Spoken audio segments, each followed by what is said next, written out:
할렐루야. 하나님께 영광을 돌립니다.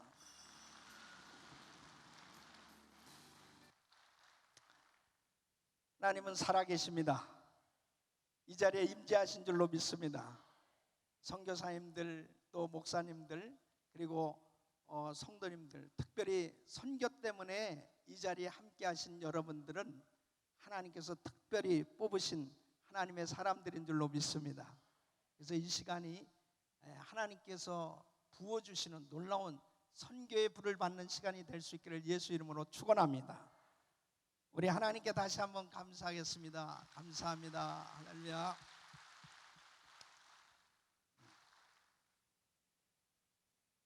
제가 왜 이렇게 갑자기 키가 커졌느냐? 저를 위해서 강단을 만들어 주셨어요. 너무나 감사합니다. 사도행전 11장 19절로 26절.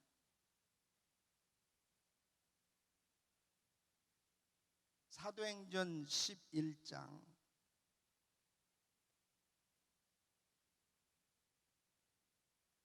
서로 교독하십니다. 때에 스데반의 일로 일어난 환난을 인하여 흩어진 자들이 베니게와 구브로와 안디옥까지 이르러 도를 유대인에게만 전하는데,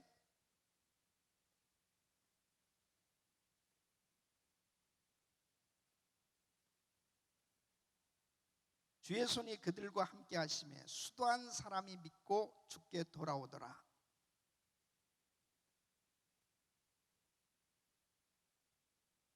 저가 이르러 하나님의 은혜를 보고 기뻐하여 모든 사람에게 굳은 마음으로 주께 붙어 있으라 고나니,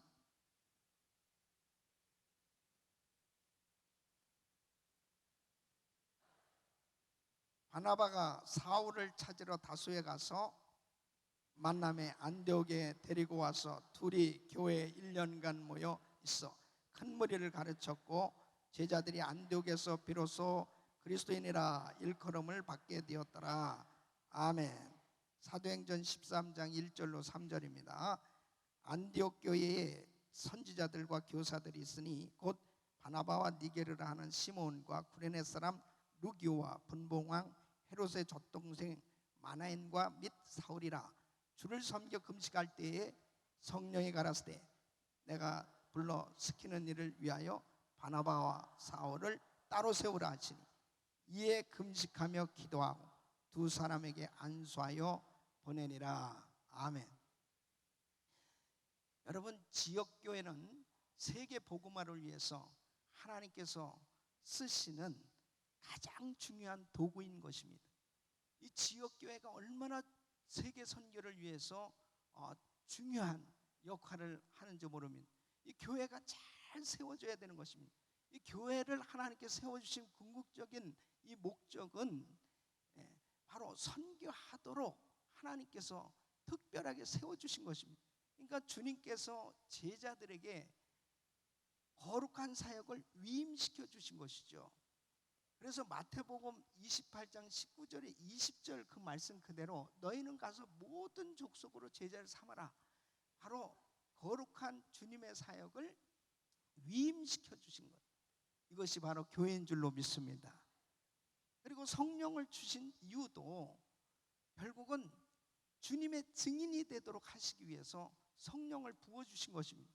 성령이 너에게 임하시면 권능받고 예루살렘 온 유대 사마리아 땅끝까지 이르러 내 증인이 되라, 이렇게 말씀을 하고 있습니다. 또 주님의 재림을 사모하는 성도들이 무엇을 해야 될 것이냐, 바로 세계 선교와 지구의 종말에 밀접한 관계가 있는 것을 마태복음 24장 14절에 말씀하고 있는 것입니다. 이 천국 복음이 모든 민족에 증거되기 위해 온 세상에 전파되니 그제야 끝이 오리라. 그러니까 결국 세계 선교가 마무리되면 예수님은 오시는 줄로 믿습니다.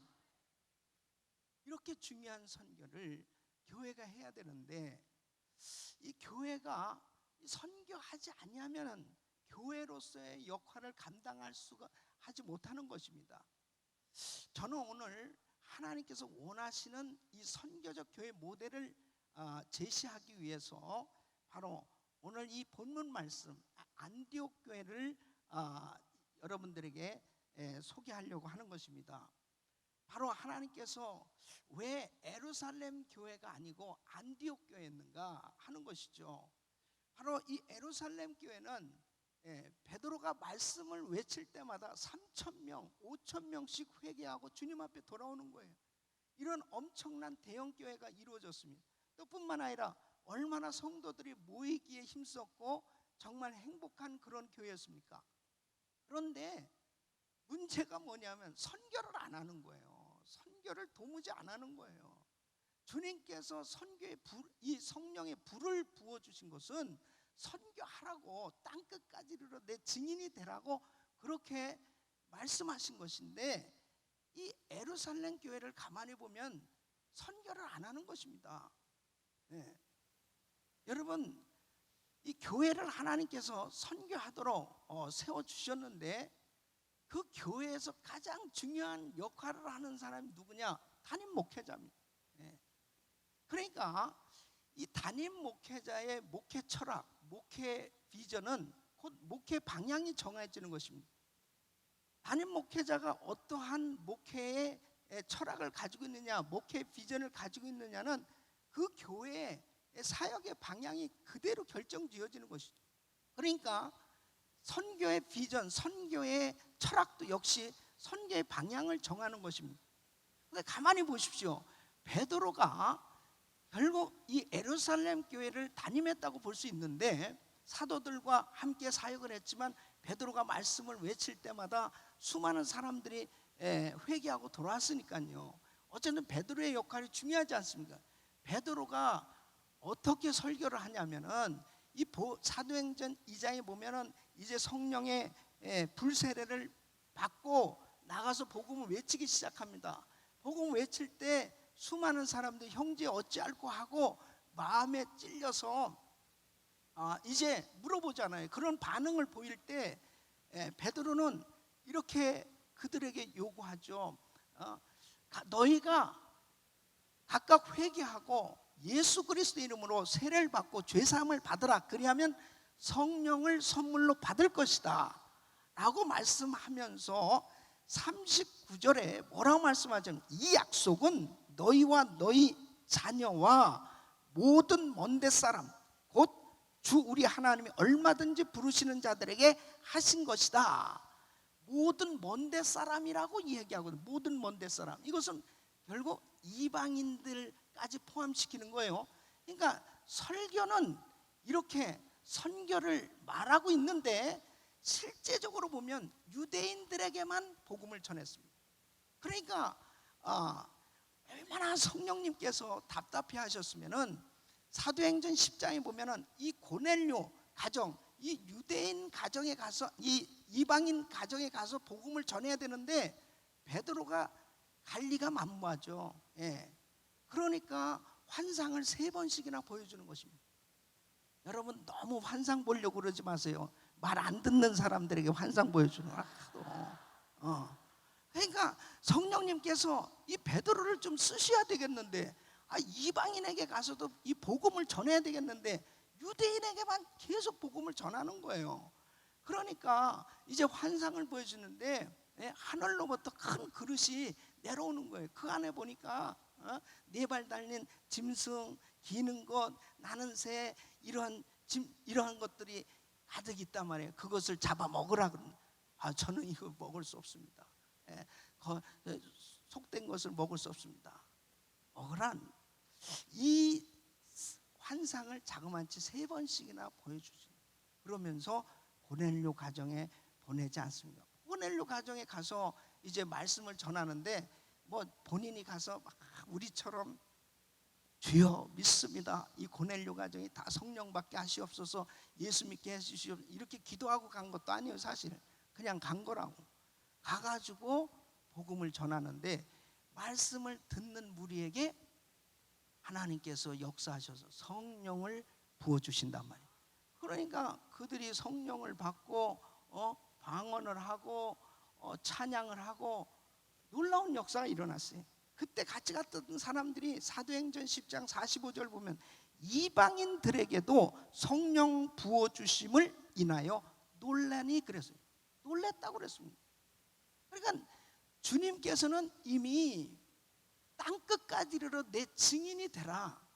이 타문화권에까지 가서 다른 언어, 다른 문화를 가진 이 타문화권에도 이 복음을 전하는 이 선교를 해야 될 것을 그렇게 말씀을 하셨는데, 너희가 성령 받으면 권능 받고 예루살렘 온 유대 사마리아 땅끝까지로 내 증인 되리라 라고 말씀하셨음에도 불구하고 그들은 유대인에게만 국한돼서 복음을 전하려고 했던 것입니다. 그러니까 성령님은 이 예루살렘 교회 가지고 안 되겠는 거예요. 도무지 안 되겠는 거예요. 그래서 물론 이 스데반이 순교함으로 인해서 예루살렘 교회가 핍박을 받음으로 다 흩어졌습니다. 예루살렘 교인들이 다 흩어졌어요. 이 흩어져서 가서 이제 복음을 전하기 시작하는데, 오늘 저희가 함께 읽은 이 본문을 보면 19절에 보면 때 스데반의 일로 일어난 환난을 인하여 흩어진 자들이 베니게와 구브로와 안디옥까지 이르러 도를 누구에게만 전했어요? 유대인에게만 전하는데 그랬어요. 역시 예루살렘 교인들은 그러니까 맨날 배운 게 뭐예요? 유대인들에게만 복음 전하는. 그러니까 담임 목회자의 생각이 선교에 관심이 없어요. 만일 이방인들에게도 복음을 전해야 된다 이렇게 증거했으면은 그들이 흩어져서 다니는 곳마다 이방인들에게 복음을 전했을 거예요. 그런데 이 베드로 자신조차도 성령님의 강권적인 역사로 고넬료 가정에 가서 복음 전한 거지, 그의 생각 속에 이방인들에게까지도 복음을 전해야 돼 이런 생각이 없었어요. 그러니까 성령님께서는 예루살렘 교회 가지고 안 되겠는 거예요. 근데 어떻게 해서 그러면 안디옥 교회가 세워졌냐? 자, 19절, 20절, 21절 보면 그 중에 구브로와 구레네 몇 사람이 안디옥에 이르러 헬라인에게도 말하여 주 예수를 전파한. 헬라인에게도, 그러니까 유대인에게만 전했는데 헬라인에게도 한번 전해봤어요.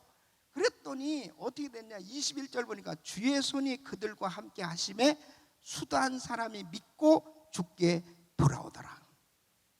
수다한 사람들이, 이 많은 사람들이 마음문이 열려져서 예수를 믿는 거예요. 그래서 이 안디옥 교회는 이 이방인 중심으로 이방인 전도를 통해서 세워진 교회입니다. 그러니까 이 안디옥 교회는 결국 그 담임 목사가 누굽니까? 바나바예요. 바나바가 나중에 바울을 초청해서 바울과 함께 목회했지 않습니까? 바울과 바나바가 담임 목회자예요. 그런데 결국 나중에 보면 바울과 바나바가 선교사로 나가죠. 그러니까 이 안디옥 교회는 선교하는 교회가 될 수밖에 없었어요. 저는 오늘 이 자리에 참석한 우리 선교사님들, 우리 특별히 저와 같이 이렇게 목회하는 우리 모든 목사님들, 또 교회 지도자들이신 장로님들, 모든 선교에 헌신하신 성도 여러분, 정말 지도자가 선교에 확실한 비전, 확실한 철학, 확실한 방향을 가지시기를 예수 이름으로 축원합니다. 축원합니다. 그래야 하나님께서 원하시는 선교적 모델 교회가 세워질 수 있어요. 결단코 담임 목회자가 선교의 비전을 갖지 않는 한은 그 교회는 선교할 수 없습니다. 결단코 교회 지도자들이 선교에 대한 확실한 이 철학, 비전을 갖지 못하면 그 교회는 선교적 교회가 되어질 수가 없다니까요. 그런데 하나님께서는, 우리 성령님은 바로 선교하기를 얼마나 원하십니까? 지금도 우리를 통해서 아직도 예수 소리 한 번도 들어보지 못하고 죽어가는 수많은 미전도 종족들, 아직도 선교사가 파송되지 아니하고 교회가 세워지지 아니하는 수많은 미전도 종족 지역이 얼마나 많이 있는지 모릅니다. 그곳에 우리를 보내기를 원하시는 거예요. 아멘. 그렇기 때문에 어떻게 하면은 정말 하나님께서 기뻐하시는 그런 선교의 모델 교회가 세워질 것입니다. 오늘날도 하나님께서 우리들의 교회가 안디옥 교회 같은 교회가 될 수 있다고 말씀하고 있는 것입니다. 오늘 이 말씀을 들으시는 저와 여러분들에게 바로 이 선교의 비전이 임하기를 예수 이름으로 축원합니다. 축원합니다. 이 안디옥 교회가 이렇게 세워진 거예요. 흩어진 자들이 가서 헬라인에게도 전하니까 수도한 사람들이 예수 믿고 이제 모여들어서 이방인 중심으로 이렇게 교회가 세워졌는데, 이 안디옥 교회는 보니까 참 열정의 기도와 충만한 말씀 사역으로 성령의 역사가 활발한 교회였습니다. 그것은 바나바도 참 믿음과 성령이 충만한 사람이라고 그랬습니다. 그래서 24절 보니까 그랬어요. 바나바는 착한 사람이여 성령과 믿음이 충만한 자라 이에 큰 무리가 죽게 도왔다. 이방인들에 의해서 세워졌는데요, 이 예루살렘에 이 소식이 전해진 것입니다. 그래서 주의 종을 파송한 거예요. 그래서 결국은 바나바가 가서 전도해가지고 교회를 세운 것이 아니고 흩어진 자들, 성도들이 가서 복음을 전해서 이제 이방인들이 모여들었고 그 교회에 목회자가 필요하지 않습니까? 그래서 바나바를 초청하게 된, 바나바를 파송하게 된 것입니다. 요 전략이 지금 우리가 이 단기 선교로 미전도 종족 지역에 인도라든지 또 카자흐스탄이라든지 이런 여러 지역에 우리 단기 선교팀들이 가서 우리 성도님들이 흩어져서 팀을 만들어서 가서 복음을 전합니다. 복음을 전해서 그 마을 사람들이 예수 믿고 이제 신앙생활 하기 원하는 사람들을 모아서 그곳에 집을 한 채 사준다든지 그렇게 준비해 놓고 하나님께서 준비한 그 현지인 사역자를 그곳에 파송해서 교회를 세워 나가고 있는 거예요. 그러니까 바로 하나님께서 이 안디옥 교회에 이제 바나바를 보내주는데, 바나바가 성령 충만한 사람이라 그러면서 보니까 자기 혼자서 사역할 수가 없어요. 그래서 다소까지 가서 이 바울을 초청해 오지 않습니까? 이 다소 지역은 지금으로 보면 이 터키의 서부 지역 아니면 남부 지역 아닙니까? 그러니까 사실 바울은 이방 문화, 이 헬라 문화를 너무나 잘 알고 있는 사람이에요. 그러니까 아주 그 사람들에게 말씀 전하기에 딱 적합한 준비된 종이죠. 그러니까 더 교회가 든든히 세워지고 부흥하기 시작한 것입니다. 여러분, 참 팀 사역을 잘 할 수 있는 그런 교회가 되면 그만큼 유익한 것입니다. 그래서 이 교회가 든든히 세워지고 또 성령 충만한 교회가 되어졌는데, 그렇게 성령 충만, 말씀 충만하다고 하는 것은 무엇으로 열매가 맺어지냐면은 많은 주의 종들이 세워지기 시작하는 것입니다. 헌신자들이 그만큼 많이 나타나기 시작하는 것입니다.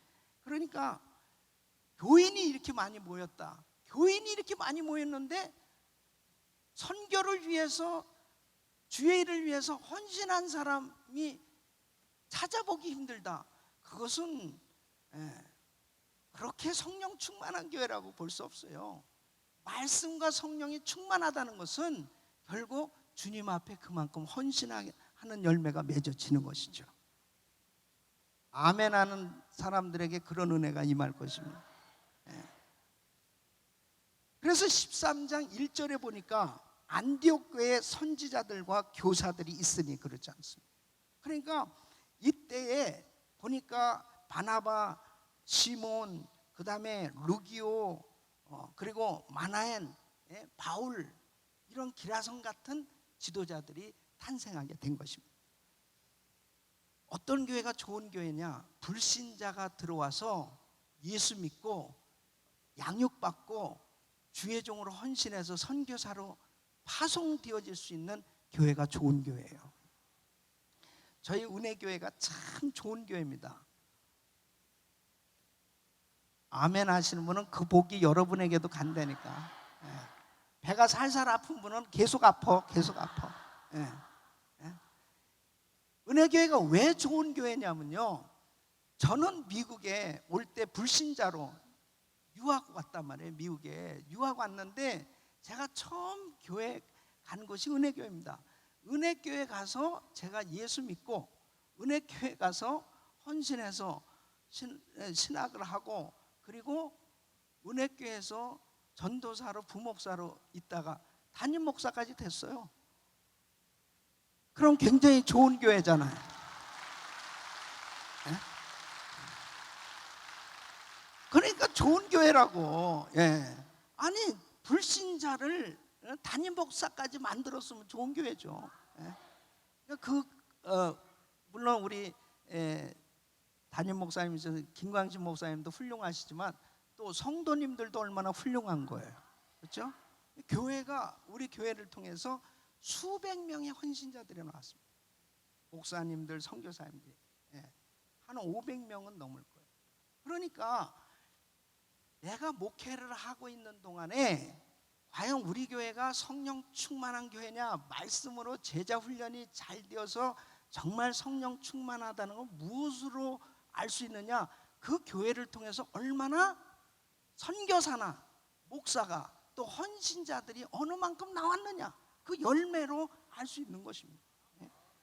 저는 제가 92년도에 샌디에고 갈보리 장로교회에 부임해 갔습니다. 그 교회가 한 70명 모이는 교회, 풍지박산난 교회입니다. 이민교회는 싸우는 은사가 있잖아요. 갈라질 것도 없는데 계속 갈라지는, 계속. 그래서 제 전임자 목사님도 앞에다 교회를 개척하시고, 우리도 38선 거놓고 싸우던 그런 교회입니다. 그래서 70명 모이는 그 교회에 제가 부임해 갔어요. 선교사 한 명도 파송한 적이 없어요. 그러니까요, 오늘날 우리 이민교회 가운데 문제가 정말 서로들 싸울 시간에 열심히 기도해가지고 선교사를 파송해야지. 그러니까 선교 열심히 하면 안 싸워. 싸울 시간이 어디 있습니까? 빨리 부지런히 복음 전해야지. 근데 선교 안 하니까, 자, 계속해서 주여 삼창하고 이제부터 싸웁시다, 이렇게 되는. 성경 공부 끝나고 싸우고, 선교 안 하니까 그런 일이 벌어지는 거예요. 그래서 열심히 말씀 전하고 기도하고 성령 충만한 교회가 되어졌을 때 하나님께서 갈보리 교회를 크게 부흥시켰어요. 70명에서 아이들까지 1300명 교회로 부흥시켰어요. 놀라셔야지. 근데 교민도 몇 없는 데서 말이에요, 목회 제일 안 되는 데가 샌디에고입니다. 세다고 그래서 샌디에고야. 바닷바람이 세고. 그런데요, 그곳에서 헌신해서 많은 분들이 선교사로 파송하게 된, 선교하는 교회가 되었단 말이에요. 그러니까 작은 교회라고 선교 못하는 거 아닙니다. 우리는 70명일 때부터 선교사를 파송하기 시작했어요. 왜 그러는지 압니까? 제가 은혜교회에서 매일 듣고 보고 잘한 게 뭐냐면 선교야. 그러니까 교회 딱 가서 우리 교회가 선교해야 되겠다. 아유, 목사님 꿈도 야무지시네요. 우리가 무슨 자체 이게 교회가 지금 제대로 자립하기도 힘든데 어떻게 선교를 합니까? 제가 그랬습니다. 선교하지 않는다면은 교회가 존재할 이유가 없다고.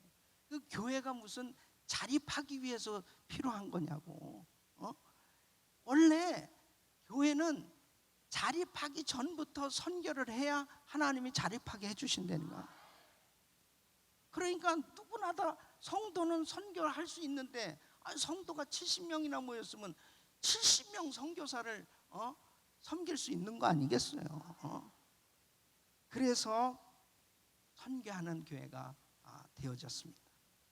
하나님께서 이 선교하는 교회로 이 안디옥 교회를 세워주신 것은 바로 바울과 바나바가 정말 기도하고 성령 충만한 가운데 말씀 사역을 하는 가운데 제자들이 세워지기 시작했단 말이에요.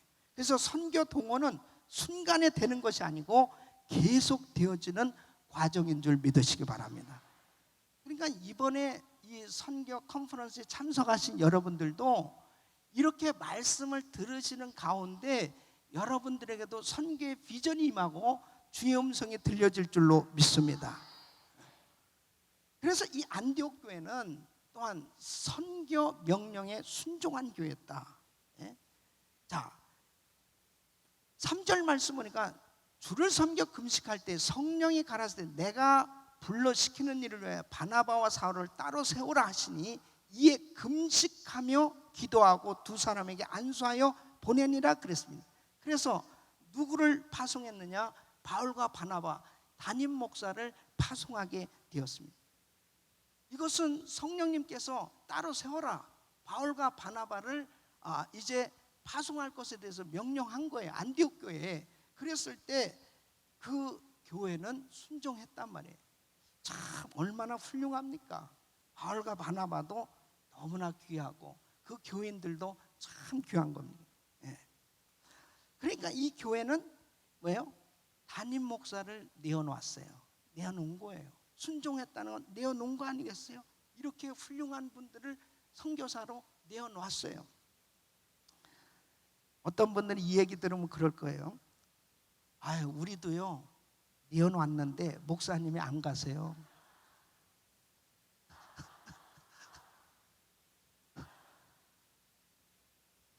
목사님들 환난의 시대가 올 줄로 모르겠네요. 명령에 순종해야 돼요. 명령에. 92년도에 저희 그 원로 목사님께서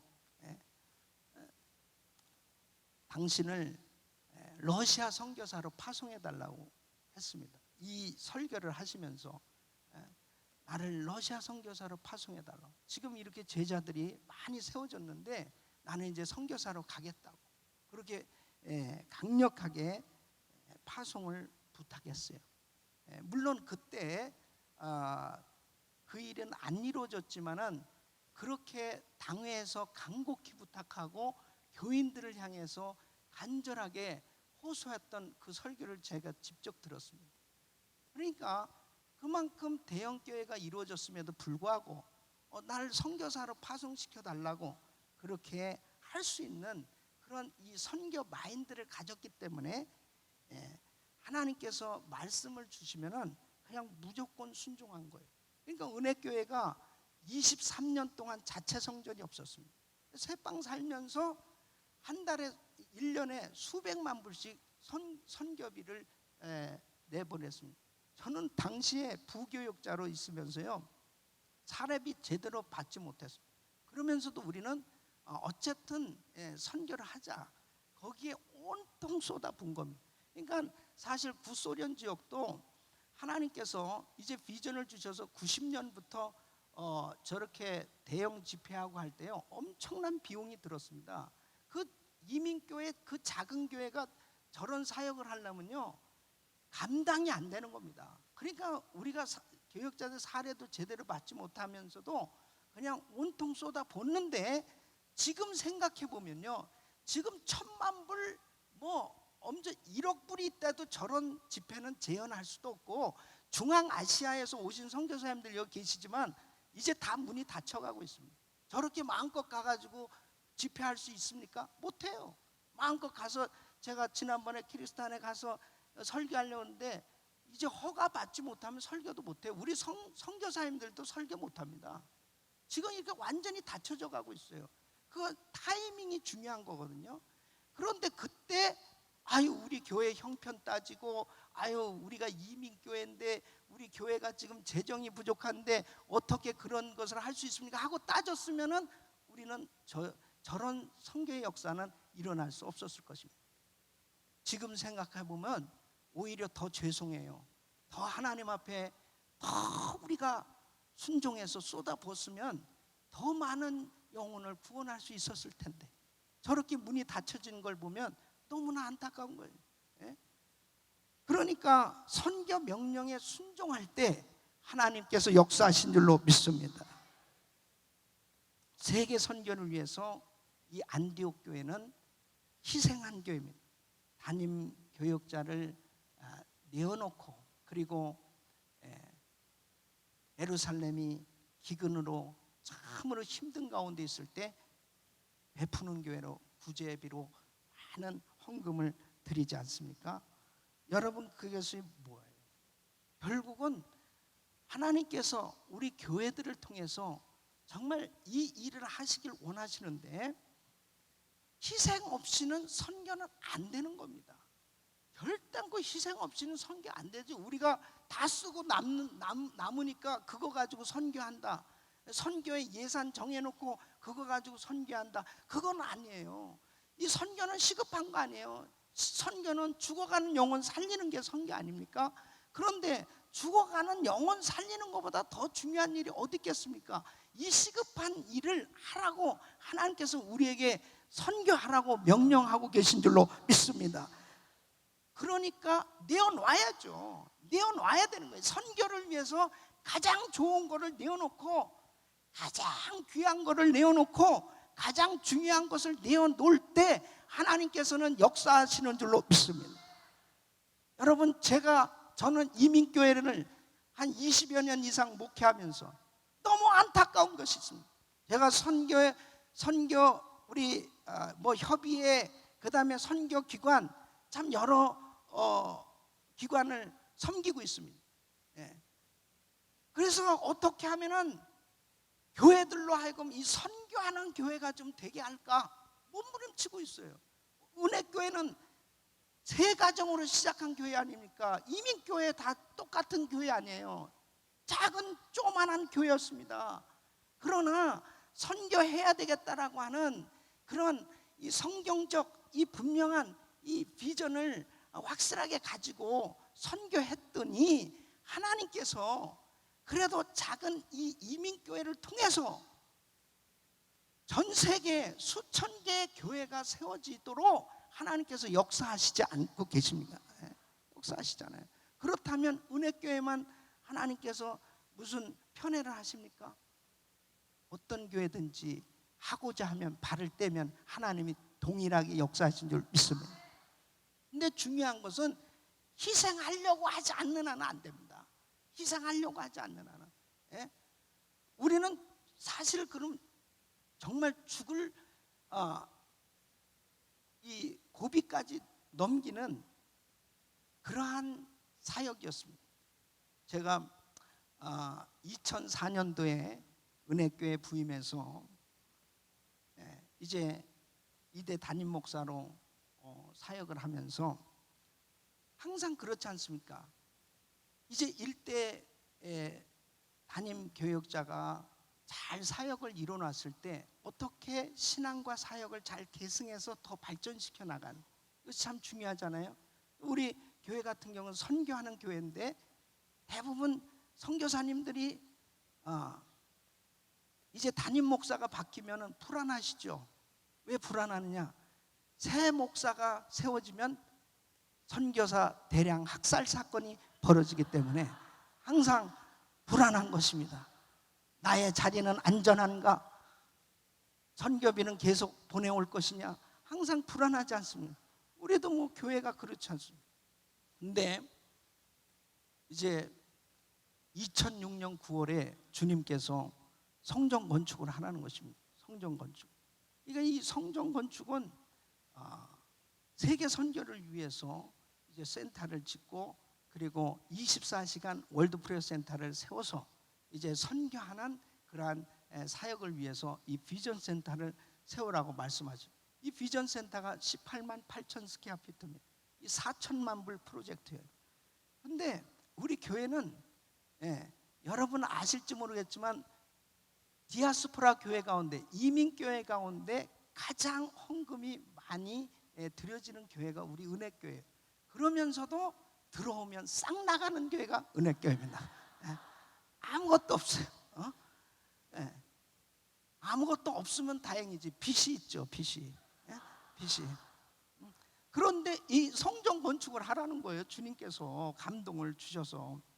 그래서 성전 건축을 시작했습니다. 2007년부터 성전 건축을 시작했는데 제가 이렇게 강단에서 선포했습니다. 성도 여러분, 우리는 성전 건축하는 것이 선교 때문에 성전 건축하는데, 건축하다가 정말 건축비가 어렵다 그러면 건축은 중단해도 선교는 계속할 것입니다. 이렇게 딱 외쳤어요. 그랬더니 진짜 어렵더라고. 난 그렇게 좀 외치면 주님이 잘 봐주실 줄 알고, 그래서 좀 이렇게 좀 헌금이 많이 들어오고 그럴 줄 알았더니 여전히 어려운 거예요. 근데 건축비가 막 이게 뭐 엄청나게 이제 세계적인 불황이 왔죠. 그 다음에 막 꽉 막혔죠. 근데 우리는 선교비는 있는 거예요. 이 선교비는 딱 액수가 정해집니다. 이 선교비를 보는 순간에 꼭 선악과 같아요. 선악과. 보암직도 하고 먹음직도 하고 탐스러운. 이거를 갖다가 건축에다가 쓰면 그냥 얼마나 잘 되겠어요. 그런데 이게 선교비를 보내야 되니까 이 가운데서 그래도 선악과 먹으면 안 되잖아요. 그러니까 선교비를 보내는 거예요. 보내는 거예요. 할렐루야. 그러면 주님께 영광입니다. 그때는요 사실 제정신이 아니었습니다. 정말 주님이 지금 지나고 나니까 주님이 이렇게 붙들어 주셔서 이제 성전도 완공시켜 주시고 그 다음에 건축빚도 갖게 해주시고 이 모든 일들을 하나님이 이루어 주신 줄로 믿습니다.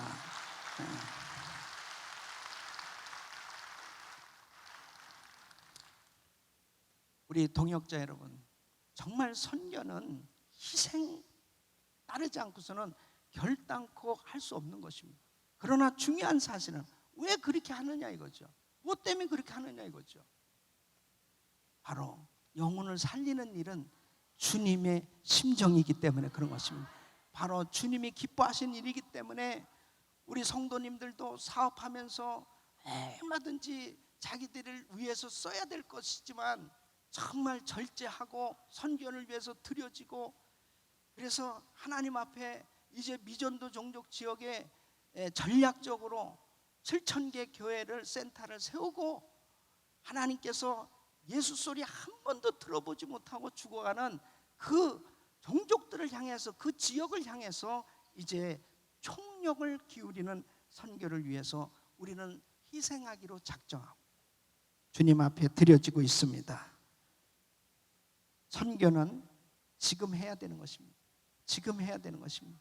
지금 작은 교회 그대로 하셔야 되고 힘든 상황 그대로 하셔야 되는, 형편 따지지 말고 우리 교회들이, 우리 이민교회, 우리 전 세계 디아스포라 교회, 우리 한인 교회들이 이제 함께 연합해서 함께 이 선교에 헌신할 수 있다면 하나님께서 다음 우리 4년 후에 이 세계 한인 선교대회 때는 거의 미전도 종족 지역이 다 복음화되어지고 주님의 재림을 준비하는 그날이 오게 될 줄로 믿습니다. 할렐루야. 기도하겠습니다. 두 손을 가슴에 모으십시오. 혹시 몸이 아픈 분들 아픈 곳에 손 얹으십시오. 거룩하신 아버지 하나님, 주님께서 저희들을 축복하셔서 귀한 선교대에 불러주시고 주님께서 원하시는 선교적 교회 모델, 이 안디옥 교회처럼 우리 교회가 선교하는 교회 되어지기를 소원하며 하나님 앞에 간절히 간구하는 모든 교회들, 모든 주의종들, 모든 성도들에게 선교의 불을 부어 주시옵소서. 선교의 비전을 부어 주시옵소서. 주여 역사여 주시옵소서. 아버지 하나님, 이민교회 가운데 참으로 모든 교회들이 선교에 불같이 일어나는 귀한 교회들 되게 하여 주시옵소서. 역사하여 주시옵소서. 주님 축복하셔서 우리 4년 후에는 미전도 종족 지역이 거의 다 이제 선교가 이루어지고 주님의 재림을 준비할 수 있는 교회들 되게 하여 주시옵소서. 예수님의 이름으로 간절히 축복하며 기도합나이다. 아멘. 할렐루야.